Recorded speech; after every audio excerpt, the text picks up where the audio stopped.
Merhaba, yepyeni bir programla Dönüşen Dünya ile karşınızdayız. Bundan böyle sizlerle her hafta dijital kültürün dönüştürdüğü dünyanın nabzını tutmak için bir arada olacağız. Dünyanın diyoruz çünkü sektörel bazda değil sadece, işlerin değil, hayatımızın farklı rollerinde pek çok alandaki dönüşümünü konuşacağız. Kişisel ve profesyonel yetkinliklerimizi masaya yatıracağız. Mesela yeni kültürde nasıl evrilmesi gerektiğini üniversitelerle, eğitimcilerle, yetenek uzmanlarıyla konuşacağız. Günlük hayatımızdaki dönüşüme odaklanacağız. Vatandaş olarak, anne baba olarak dönüşümümüzü konuşacağız. Teknoloji bu dönüşümün itici güçlerinden biri olabilir. Ancak sadece dönüşüm yolculuğunun araçlarından biri, öyle bakmak lazım. Dönüşümü dizayn ederken en kritik konu bu teknolojik araçların, yeni araçların kullanılması da dahil olmak üzere dijital kültürün her türlü yeni yetkinliğini kazanmak. Ve bu temelde bir teknoloji devrimi değil aslında, bir kültür devrimi. Bakalım her şey ve biz nasıl dönüşüyoruz? İşte Dönüşen Dünya'da bunu konuşacağız.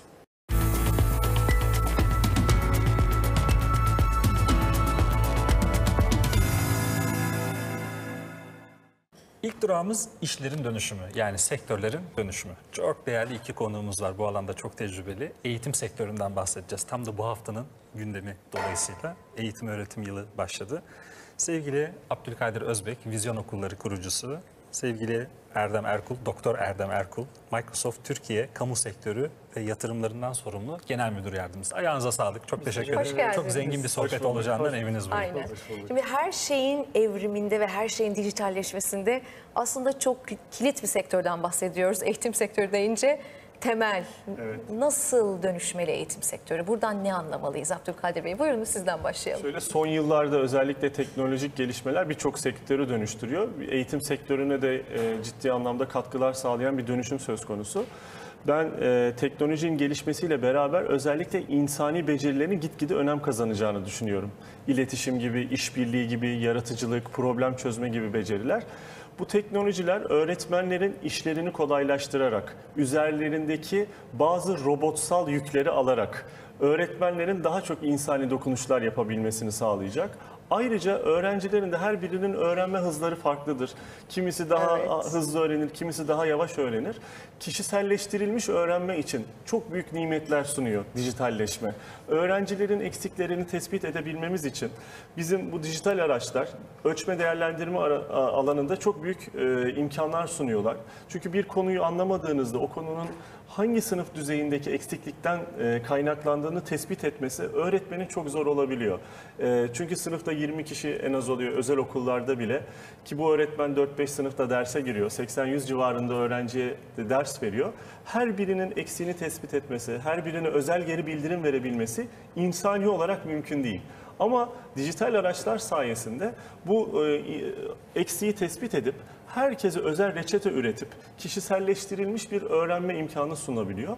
Ve bu sayede öğrencinin o içindeki o potansiyel çok daha iyi açığa çıkabiliyor.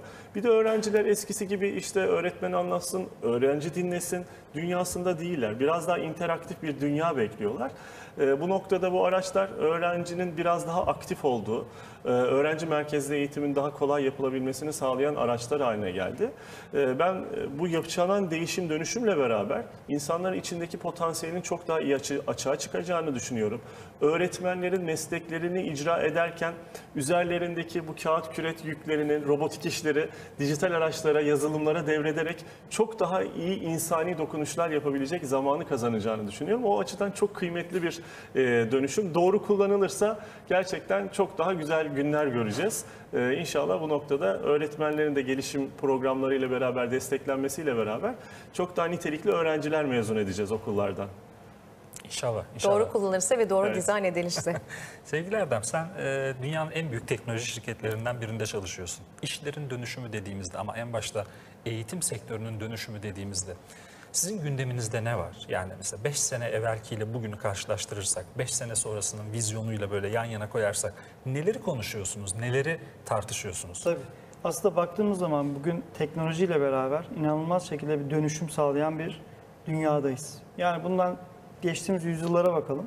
50 yıl önce, 100 yıl önce, 100 yılda bir dönüşen, değişen bir uygulama diyelim ya da bir sektör artık bir yıl içinde o 100 yıldaki dönüşümü, değişimi sağlayabiliyor.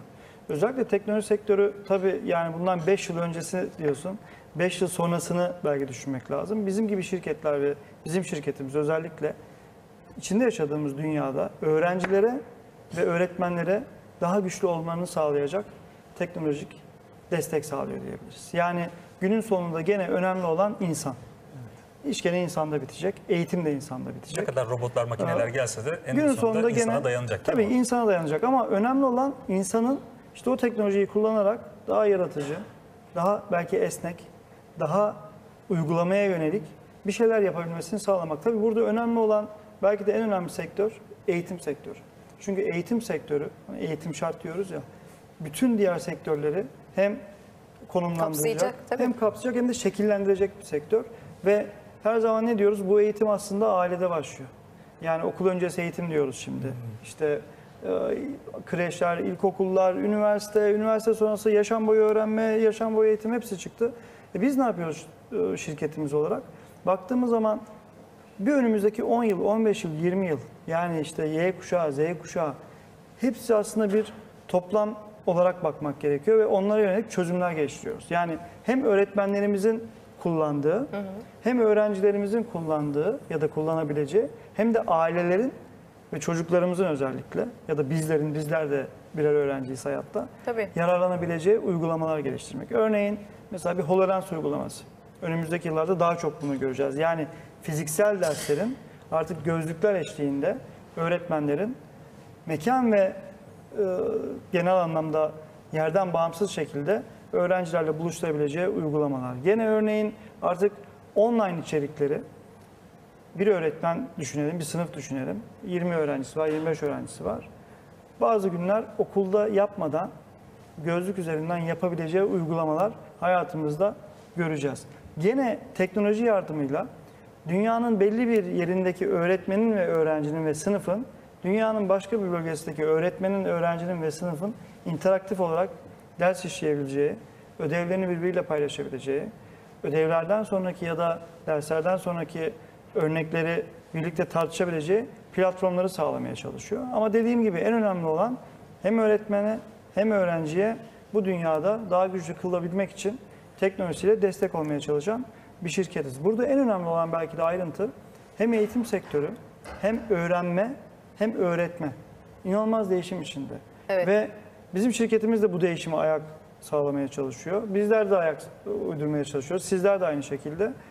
Bizim Türkiye'nin özellikle buradaki en büyük gücü hem eğitim sektöründeki öğretmenlerimizin yıllardan beri gelen deneyimleri hem nüfusumuzdaki orana bakarsak öğrenci sayımız. Yani birçok Avrupa ülkesinden daha fazla bir öğrenci nüfusumuz var. Potansiyel çok fazla var. Genç nüfus. Genç nüfus çok fazla var ve özellikle eğitimcilerle beraber hani ne diyoruz? Özel sektör, sanayi, üniversite işbirliği. Ama eğitim sektörüyle teknoloji şirketleri işbirliği bizi hem araştırma geliştirme konusunda hem üretim geliştirme konusunda hem de daha özgüvenli çocuklar eğitme konusunda Aslında bir ön plana, bir ileriye çıkıyor. çıkacak diye düşünüyorum. Şimdi yeni sınıf deneyimden bahsettiğiniz HoloLens'lerden vesaire. Şimdi burada öğrenme süreçlerinin dizaynı da çok kilit bir şey. Eğitim kurumlarının nedir görevi? Bilgi edindirmek, eğitim vermek, öğretim vermek. Ama dijital kültürün servis dizaynı biraz farklı. Dolayısıyla öğrenmeyi öğrenmek önemli, birkaç yaşam boyu öğrenmeden bahsettik. Yani biraz bunu konuşalım mı? Bir eğitim kurumu nasıl dizayn ediyor bu süreçleri? Yani ben bugün okulumu dijitalleştiriyorum dese bir okul kurucusu ve bir grup nereden başlayacak? Nasıl olacak bu somut olarak? Şöyle, bir kere öncelikle altyapıdan. Yani bizim şu anda dijital araçların birçoğu artık bulut tabanlı ve ciddi bir internet altyapısına ihtiyaç duyuyoruz. Öncelikle çok sağlam bir altyapı kurulması lazım ki biz öyle başlamıştık. Bir bankanın kurduğu altyapı kadar kuvvetli. Yani artık internet Süper. su gibi bir şey. Yani su kesildiğinde nasıl okulda bir kaos olduğunu düşünün. Öğrencilerin teneffüslerde nasıl sıkıntı yaşayacağını düşünün. İnternetin kesilmesi de su kesilmesi kadar büyük Kritik bir bir etkiye şey. sahip. O yüzden ilk başta bu dijital dönüşüm serüvenine başlayacak okulların o altyapıyı çok iyi kurması lazım. Çok Cayır önemli. cayır internet vermek lazım okula. İkinci önemli unsur ise Öğretmenlerin dönüşümü için öğretmen gelişim mesleki programlarını dizayn etmek gerekiyor. Çünkü mevcut öğretmenler eğitim fakültelerinden yıllar önce mezun olduklarında bu tarz bir eğitim almadan şu anda eğitim öğretim sürecinde yer alıyorlar. Okulların öğretmenlerine çok büyük yatırımlar yapması gerekiyor. Bu hiçbir eğitim sisteminin kalitesi öğretmen kalitesini geçemez. Böyle bir gerçek varken ortada, o zaman bizim öğretmenlerimizin bu dijital araçları kullanarak ders vermesini sağlamak için onlara yatırım yapmamız gerekiyor. Mesleki gelişim programlarının bu alanda revize edilmesi, bu alanda gerçekleştirilmesi gerekiyor. Bir diğer unsur bu sistemlerin başarılı olabilmesi için ders senaryolarının çok doğru dizayn edilmesi. Yani önceden bu araçlar yokken daha aktif olan kişi öğretmendi. Şu anda ben şöyle bir meşhur bir söz var, çok seviyorum. Siz hiç kimseye bir şey öğretemezsiniz. Sadece öğrenmesine yardımcı olabilirsiniz. Öğrenmelerine çocukların yardımcı olacak araçları öğretmenin önce kendisinin öğrenmesi, sonra çocuklara bunları kullanmayı öğretmesi gerekiyor. Sorumluluk değişiyor. Sorumluluk artık öğrencide. Kesinlikle. Bu dijital araçlar sayesinde ben diyorum ki biz okulda öğrenme sorumluluğunu kendi üzerine alan çocuk yetiştirmeliyiz. Çünkü bilgi üretimi çok hızlı. İnternetteki datanın neredeyse %90'ı son 2 yılda üretilmiş. Bu süre daha da hızlanacak. Belki sizle seneye program yaptığımızda diyeceğim ki 1 yılda üretilmiş. Sonra 3 ayda 2'ye katlayacak data, internetteki data. Dolayısıyla ya ben mezun oldum, diplomamı aldım, işte iş hayatına atılayım. Öyle bir dünya yok. Mesleklerin, bugün bir Oxford Üniversitesi'nin bir araştırması var. Diyor ki bugün okula başlayan çocukların %65'i bugün var olmayan mesleklerde çalışacak. Dolayısıyla öğrenme sorumluluğunu kendi üzerine alan insan yetiştirmemiz lazım. Meslekler dönüşüme uğruyor. Bilgi çok hızlı üretiliyor. Benim en büyük sorumluluğum çocuklara kendi öğrenme sorumluluklarını üzerine alıp öğrenmeyi öğrenerek, hangi platformları kullanarak ben kendimi geliştirebilirim? Hangi araçlar benim öğrenmemi kolaylaştırıyor? Bunları ben öğrencilerime gösterirsem o öğrenci bugün bu araçta bir İngilizceyi öğrenirken yarın öbür gün ihtiyaç duyduğunda Çinceyi öğrenebilir okul dışı ortamında. Ki böyle örnekler var. Ben Kesinlikle şimdi var. onu söyleyeceğim. Abdülkadir hocamdan sonra ben oraya bir katkı getireceğim. 35 sene öncesine döndüm de o zamanla bu zamanı karşılaştıracağım. Evet. Bitince tabii ki. Öyle. Ya bu noktada şu anda internetin varlığıyla beraber çok nitelikli içeriklere ulaşabiliyor insanlar. Oturduğu yerden dünyanın en iyi üniversitelerinden ders alabiliyorlar. İşte Erdem Bey'in biraz önce bahsettiği gibi farklı okullardaki öğretmenlerle öğrenciler paylaşımda bulunabiliyorlar. Öğretmen ağları sayesinde dünyada var olan Erdem Beylerin de kurumunun yarattığı bir ekosistem var. Öğretmen paylaşım ağı var. Educator Network var. Orada kendi ders senaryolarını paylaşıyorlar ve orada ciddi bir havuz oluşuyor. Ben konumu anlatırken dünyanın farklı bir ülkesindeki öğretmen o konuyu nasıl anlatmış şu an görebiliyorum. Oradaki araçlardan istifade edebiliyorum. Bu sayede zenginleşiyoruz. Çok güzel. Öğrenimsel olarak da. Bu araçları doğru kullandığınız zaman gerçekten bambaşka bir dünyanın kapıları açılabiliyor Şimdi insanın karşısına. 35 sene evveline gittim. Benim ilkokul dönemim. Benim ilkokul dönemimde Emine öğretmenim vardı benim. Emine öğretmenim bana ne anlatıyorsa ben onunla büyüdüm yani. Bu arada kulakları çınlasın. Yani elleri öpülesi bir insan. İnşallah bu programı dinler, mutlu olur. Çok şey kattı ama şimdi benim 11 yaşındaki oğlum ayakkabı bağlamaktan kek yapmaya kadar her şeyi internetten öğreniyor. Ama bunun daha ötesi de var. 2012'de Stanford'daki yapay zeka profesörlerinden Sebastian Thrun, aynı zamanda da bir şirketin otonom arabalarının projesinin başında olan biri, bir şey deniyor 2012 yılında. Stanford'da verdiği yapay zeka derslerini online açıyor. Bakalım kimler alacak bunu diye. Bütün dünyaya açıyor. Yaklaşık 120 bin kişi bu dersleri alıyor. Çok şaşırtıyor. Ama ondan sonra başka bir şey daha çok şaşırtıyor onu. Sınav yapıyor. Stanford Üniversitesi'nde öğrenim gören, yani kazanıp orada eğitim alabilen öğrencilerin en başarılısı sınavda 411. oluyor. Ve diyor ki biz diyor bütün dünyadan Stanford Üniversitesi'nde okumayı en az buradakiler kadar hak eden fakat buraya gelemeyen maddi sebeplerden veya başka sebeplerden binlerce yeni beyin keşfettik diyor. Teknoloji fırsat eşitliğini de getiriyor. Kesinlikle. Yani. Kesinlikle. Çok kritik konu, ona değil çok mi? katılıyorum. Özellikle bizim ülkemize de bakacak olursak bazı bölgelerde gerçekten fiziksel şartların anlamında bile sıkıntılar yaşanabiliyor ama internet sayesinde, bu fırsat eşitliği sayesinde Türkiye'nin de en iyi öğretmenlerinden ders alabiliyorsunuz. Bir de öyle güzel gönüllü öğretmenlerimiz var ki kendileri dersleri çekip YouTube'a yüklüyorlar. Ne kanallar var, inanamazsınız. Harika. Çok güzel anlatıyorlar. Şimdi verinin nasıl kullanıldığı vesaire çok konu var ama şunu soralım. Bir teknoloji şirketiyle bir eğitim kurumu bir araya geldi ve ekosistem de değişti artık. Partnerlik yapısı da değişti bu kültürde ve bir hikaye yarattı. Şimdi biraz bize bu hikayeden bahseder misiniz bölümün sonuna yaklaşırken? Tabii. Bizim hikayemiz aslında benim yeni nesil okulculuk yapma isteğimle oldu. Dedim ki dünya değişiyor, dönüşüyor. Ben bu öğrencilere klasik metotlarla öğretim yapmaya çalışırsam başarısız olacağım. Öğrencilerin motivasyonu çok yüksek değil çünkü o eski klasik metotlara. Bu noktada dünyada eğitime en çok yatırım yapmaya karar vermiş bir teknoloji şirketiyle işbirliğine gitmeyi öngördüm ve öğretmen eğitimleri dizayn edilmiş, okul gelişim programları dizayn edilmiş bir yapı çıktı karşıma. Dedim ki ben Amerika'yı yeniden keşfetmeyeyim, onların know-how'ından yararlanayım. Çünkü Ar-Ge çok ciddi maliyet içeriyor. Ben bu Ar-Ge gücünü bir okul olarak üzerime alamazdım. O yapılan dünya çapındaki Ar-Ge'den beslenmek benim için en doğru karardı. O noktada iletişime geçtik. Harika. Bu yapıyı biraz dinleyelim tabii. şimdi. Sizden Şimdi nasıl hizmet ediyorsunuz Siz sektöre? veri dediniz biraz önce. Aynen. Artık veri yeni petrol aslında. Bunu her yerde hepimiz biliyoruz zaten ama önemli olan bu veriyi analiz edebilmek belki de çok önemli. İşte Vizyon Koleji gibi, özellikle Abdülkadir Hocamların okulları gibi okullarda artık bu analiz yeteneğini nasıl sağlarız? Bu eğitimler veriliyor. Biz de aslında bizim teknolojilerimizle, biraz önce dedik internet. Yani benim kendi düşüncem en büyük devrim son belki de 50 yılda internet gerçekten.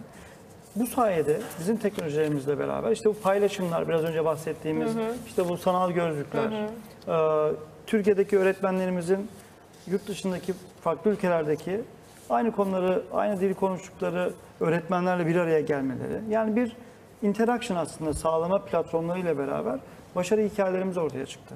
Tabii biz burada işte 2025, 2035, 2045 yıllarında yaşayacak insanlara hazırlıyoruz aslında. Çok Çünkü doğru. bu çok önemli. Yani önümüzdeki 30 yıl. Bugün Nasıl hazırlıyorsunuz? Nasıl dizayn ediyorsunuz o süreci? birkaç istatistiğe belki de bakmak lazım. Örneğin 2025 yılında bugün konuşulan mesleklerin %80'i, yani yeni %80 iş gelecek. Yeni meslek gelecek. Bilmediğimiz. Benim Bilmediğimiz. oğlumun mesleği şu anda yok Tabii. bence 3,5 yaşında. Çok farklı bir meslek. Belki de işte bir meslek ismi mesela makine insan etkileşimi tasarımcısı. Arayüzü tasarımcısı. Aynen Var yani öyle şey, evet. bu tarz meslekler gelecek. Şimdi nasıl bunu yapıyoruz Robot birlikte? psikoloğu falan olacağını da düşünüyorum mesela öyle. Bu tarz şirketler hayallerini işte birlikte çalıştığı öğretmenlerle, öğrencilerle paylaşıyor. Aslında bir torna tezgahı gibi. Yani siz bu torna tezgahını işi bilen ustalara ya da çıraklara veriyorsunuz. O torna tezgahından ne üretebilirse. Çünkü teknoloji her yerde aynı artık. Yani bizim gibi bir şirket, örneğin Türkiye'de gerek kendi teknoloji merkeziyle, gerek kendi inovasyon merkeziyle genel merkezdeki ürünlerin aynısı Türkiye'de de var.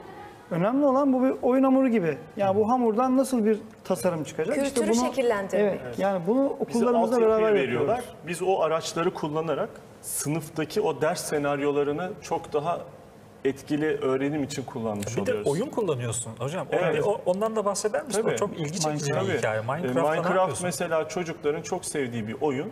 Bunun bir Minecraft in Education diye ayrı bir versiyonu var. Bu şu anda dünyada çok popüler olan STEM dersleri var. Science, Technology, Engineering and Mathematics. Dünyadaki birçok mesleğin bu alanlarla ilişkili olacağı varsayılıyor ve okullarda da dikkat ederseniz son yıllarda çok fazla robotik, kodlama gibi dersler verilmeye başlandı. Minecraft'ta çocuklarda özellikle algoritmik düşünebilme becerisi, hayal kurma, bu tasarım yapma, bu tarz becerileri geliştirmek adına sınırsız bir dünya veriyor. Sizin bir dünyanız var. O dünyayı siz oluşturuyorsunuz. Arkadaşlarınızla beraber, mesela en önemli 21. yüzyıl becerilerinden bir tanesi işbirliği olarak gösteriliyor. Orada beraberce online platformlar aracılığıyla dünyanın farklı ülkelerindeki öğrenciler beraber orada bir dünya inşa ediyorlar. Bu bambaşka bir deneyim. Bu sayede öğrenci farklı kültürleri öğrenme şansı elde edebiliyor. Farklı dünyalardaki hayal güçleri, yani oradaki ülkedeki öğrencinin hayaliyle bizimkinin başka olabiliyor. Beraber bir araya gelip yeni bir şey ortaya koyabiliyorlar. Dil bir taraftan gelişmeye başlıyor. Hepimizin istediği şeyler bir tanesi işte okullara gönderen çocuğumuz yabancı dil öğrensin. Bu anlamda bir fırsat sunuyor. Bir de oyunlaştırmak çok önemli. Oyun oynamak çocukların çok hoşuna gidiyor. Tabii. Oyun aracılığıyla eğitim yapmak, oyunlaştırma aracılığıyla eğitim yapmak çocukların daha yüksek bir motivasyonla derslere asılmasını sağlıyor. Evet. Yoklamalar bile Minecraft üzerinden alınabiliyor. Şahane. Çünkü okulda. şimdi ilkokuldan lise sonuna kadar her grubun oyunda bir karşılığı var. Hepsi oyundan başka bir şey buluyor. Bu anlamda çok çok çok kıymetli. Çok konu var. Şimdi veli tarafı var. Evet. Öğretmenlerin uzmanlık alanlarının yeniden tasarlanması var. Çünkü yurt dışında öyle okullar var ki 60 tane öğretmen kadrosu var. 4 tanesi bizim bildiğimiz öğretmen, 56 tanesi veri mühendisi. Yani onların eğitimi, çok konuşacak şey var ama izninizle bu bölümü çok tatlı bir şekilde kapatmak sınırsız zorundayız. olsa. Keşke sınırsız olsa. Bir dahaki Bunların hepsinin notunu aldık. Çok teşekkür ediyoruz. Biz teşekkür Çok ediyoruz. kıymetliydi sağlık, varlığınız. ağzınıza sağlık. Çok keyifli. Sağ olun. Yeni projelerde, yeni hikayelerde görüşmek üzere diyoruz.